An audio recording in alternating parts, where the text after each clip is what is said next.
Pour l'inscription, comme je vous le disais, j'étais à l'université de Lille 1, à Villeneuve-d'Ascq. Donc je me suis renseignée vers septembre pour savoir ce qui était possible pour partir voilà, un an à l'étranger. Et je suis tombée donc sur le parcours MAUI, donc c'est Middle America, je sais pas quoi, Institute. En fait, c'est le même principe qu'Erasmus, sauf que c'est hors Europe. Le principe, c'est que vous payez les frais de votre université à vous, et du coup, vous n'avez pas à payer ceux de l'université partenaire. Donc en fait, ça se passe en 2 étapes. Il y a une étape de présélection, c'est-à-dire que Lille 1, l'université française, va sélectionner certains dossiers parmi plusieurs candidats. Donc on m'avait dit que c'était quelque chose genre 6 sur 30 dossiers. Donc vous allez être, pour cette présélection, l'évaluation elle se fait sur une lettre de motivation, un certificat d'un prof donc pour votre niveau d'anglais, sachant que normalement il faut être minimum niveau B2, B1, B2, et forcément sur vos dossiers scolaires, donc de l'année, vos années scolaires du supérieur en fait.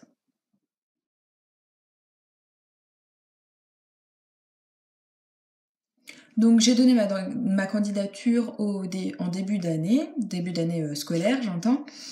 Et j'ai choisi Kansas University, puisque pour plusieurs raisons. Déjà, toutes les universités proposées étaient au milieu des États-Unis. Le Kansas était pas mal au sud, donc déjà ça me plaisait bien. Ensuite, c'est vrai que c'était une université qui était quand même abordable au niveau du prix, alors prix du logement, du transport, de la nourriture, tout ça, à chaque fois il y a une fiche descriptive de chaque université partenaire donc, que vous pouvez choisir. Donc ça c'était pour la première partie, voilà, j'ai posé mon dossier, je pensais pas trop être prise, j'ai choisi un peu comme ça. Ensuite, la deuxième étape, ça a été vers décembre, je pense, décembre-janvier. J'ai reçu un mail en me disant que j'avais pas été sélectionnée pour l'université que je voulais, mais que j'avais le choix entre 3 autres universités. Donc il y en avait une, c'était pour 1 an, et les 2 autres, c'était que pour un seul semestre. Alors, un seul semestre, c'était quand même assez compliqué parce que au niveau des dates de partiel, ça collait pas forcément. Enfin, ça me paraissait vraiment difficile. Et en plus, c'était quand même les 3 universités étaient beaucoup plus chères que celle que j'avais choisie. Du coup, j'en ai choisi une, mais j'étais pas au top de ma forme parce que je sentais que c'était un projet qui devenait un petit peu irréalisable et qui me dépassait. Donc du coup, voilà, j'ai répondu et c'est un peu resté en attente.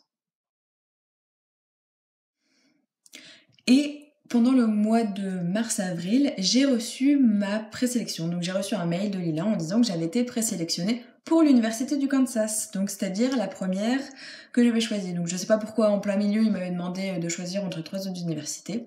Toujours est-il que tant mieux pour moi, j'ai choisi le Kansas. Donc déjà j'étais super contente. Et en fait normalement on envoie donc un dossier pour le Kansas pour qu'ils évaluent un tas de choses, etc. Savoir s'ils nous prennent ou pas, notamment un TOEFL ou je sais pas quoi, enfin bref un TOEFL qui coûte cher, où les sessions sont pas forcément à Lille, ça peut être à Paris, etc.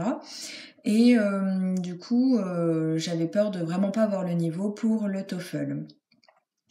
Sauf que, miracle, en parlant avec le contact de Kansas University, donc qui s'appelle Kate Gerken, au détour de mail, parce que j'avais un petit peu des problèmes pour réussir à remplir des fiches pour Kansas University, elle m'a dit que le TOEFL n'était pas obligatoire. Et alors là, c'était merveilleux, puisque j'ai compris, un petit peu comme ça, que j'étais vraiment sélectionnée. Donc que ça y est, que je partais en fait.